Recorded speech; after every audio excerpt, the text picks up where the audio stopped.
Before the break, we met John Bryant, who grew up on the rough streets of Compton, California, and turned challenge into triumph, becoming a millionaire by making real estate deals. But what if this is the only real estate you know? These are the Robert Taylor homes, a place most kids can only imagine getting out of by rapping, golfing, blinging, or dying. Not Farrah Gray.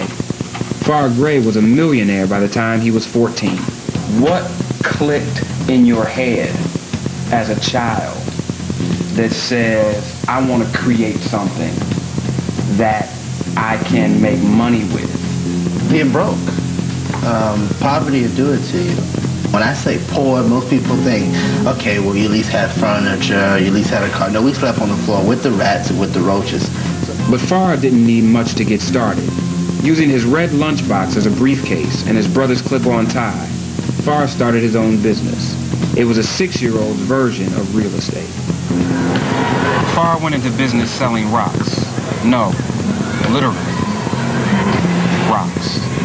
He took rocks he found in the projects, painted them, and sold them door to door to his neighbors. And I would knock on people's doors. Hello, my name is Farrah Gray, and nice to meet you. Would you like to buy this? And people were looking at me like, isn't that the rock that was in front of my door? I'm like, yeah, but it's different now.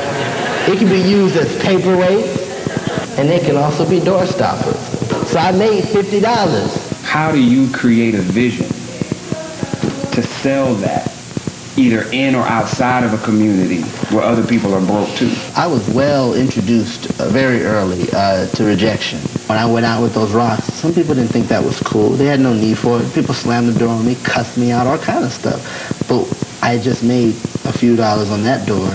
And then I said, well, let me go to this one. I made some money there, but the person in between cussed me out. So, you know, you kind of get a chance to see very early that not everybody's going to tell you no. I don't know if anybody's told no more than this generation. No, you're not going to be successful. No, you can't have no books in your school. No, you can't have any computers. No, you're not going to make it outside of your community. So what was it for you that allowed you to see beyond the first 25 no's to a potential yes? What I learned very early was you expect people to say no. It's easy to say no. So to me, I was like, no, okay, click, no, click. But I continued to persevere because I learned that we should never fear rejection and everything we want is on the other side of fear. I say you challenge fear. You push yourself. Every time you get nervous or fear something, you get a little bit closer to it. You do it. And then you look back like, wow, it wasn't that bad. Surrounded by despair while growing up here, Farrah had a couple of things in his favor. He had a quick mind, he had the determination of someone who spent his life hungry, and even by the first grade, no matter what happened around him, Farrah believed he had a future, and he announced that future to the world.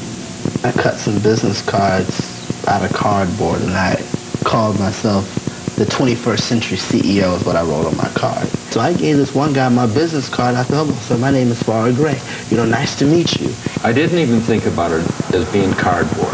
It was his card. This was his presentation. He said, well, here's my card. He said, my name is Roy Towler, and I have a think tank called Ideators, and we come up with business solutions and strategies for the government and for corporations. So what is it that you do, young man? I was like, I don't know. I said, this got a nice business card. I don't do all that. So he was like, okay. So he said, I can see you want to go into business, real business. I said, yes. He said, you have friends that want to go into business. I said, yes. So I said to him, I said, you know, why don't you get your friends together and start a business club? So I created a club called Unique, which is the Urban Neighborhood Economic Enterprise Club. We were the type of kids that did not waste time and did not waste energy on nonsense. I mean, although we were all young, him being even younger, he just made everything seem like nothing was impossible. So it was like, no, don't worry about it. If I can do this, you can do that. And so who wants to be stood up by an 8-year-old? 15 of my friends, all from the inner city, all poor. And I said, who wants to be rich? Farrah knew that people weren't buying his rocks because people needed rocks. They were buying a piece of this cute little kid. So he stayed with the kid strategy. And as our ideas grew, adults and investors saw our company as one that was housing some of the most revolutionized and revolutionary ideas that they were like, wow, you know, it's interesting. So we want to invest. Farrah really got the attention of some adults with money when he started Far Out Foods, a company he marketed as youth-owned and operated. He sold some syrup, but most importantly, he sold the company. He was 14 and now a millionaire. No ball, no mic, no police. Unfortunately, in the inner city, in the projects, many of us are making transactions at various different ages, but they're not always positive. Buying wholesale, selling retail, you know, even at 6 years old. But I said that I would sling another kind of rock. If it was a basic economic issue, Yeah. why sling, you know, $2 rocks instead of $20 rocks? Because at the end of the day, it's not righteous. One of the most important things that we have to do in terms of our own financial literacy as African Americans is to educate ourselves so that we can get past some of the myths of money in America. The street-level drug dealer doesn't make as much money as somebody who puts burger at a fast food restaurant. Now, that's not the popular perception of how much money you can make in the drug trade. And you have a lot of young people saying, I gotta make my money, and if that's how I gotta get my hustle on, I'm gonna do that. A lot of kids want to take the quick way out, you know, and sell drugs. If you make so much money dealing drugs on the street, if that's such a great road to riches, why do street dealers are still living at their mother's house?